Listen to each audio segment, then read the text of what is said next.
Wing Tsun was not a well-known style back in 1972, 73 when I was finishing up my martial arts in other styles. And but I read about Wing Tsun and I was very, very impressed by the theory of Wing Tsun. I said this style is definitely has the most advanced theory that I ever read or seen, and of course because of Bruce Lee having that background, it made it even more interesting.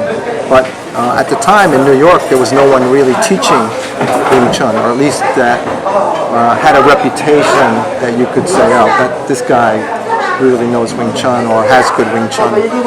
So I was with Lee Moy San teaching regular, we were kind of taught different mix of Kung Fu. He had a praying mantis background, I had some tiger claw, I had Kempo background.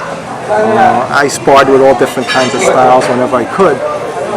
Then one day Lee Moy San came, because we both taught together, and he said to me, I met this guy from Hong Kong and I tried to touch him or hit him and I could not. For every one punch I threw, I was getting hit 3 or 4 times.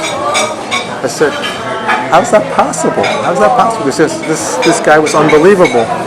So I said to him, can I meet him? He goes, yeah, we'll try to set something up to meet him. So I said, okay, let's do that. And this was probably late 1973. And I went to Sifu's house or apartment in Brooklyn. And he had an art studio. And it was one room. And when I went there, I thought I was going to meet Sifu and talk about Kung Fu.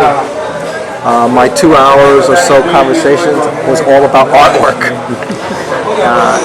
He talked nothing about Kung Fu. It was all about art. He was drawing the plum blossom flower, the Moy flower, and he spent a lot of time talking about how important it was to understand when he got into an art, like drawing it. He had to understand that flower from not only just drawing it, but throughout the season. What does that flower look like in summer, spring, fall, and so forth? And I was like, okay, this is interesting, but what does this have to do with Kung Fu? But now that I think about it, many years later, he was trying to tell me something about Kung Fu, that how I should approach Kung Fu.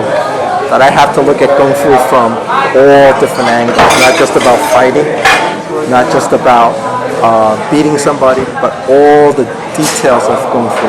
That's what he was trying to really, I think, impart to me in that conversation. And we left the meeting, but he never said anything as that, I'm going to take you as a student.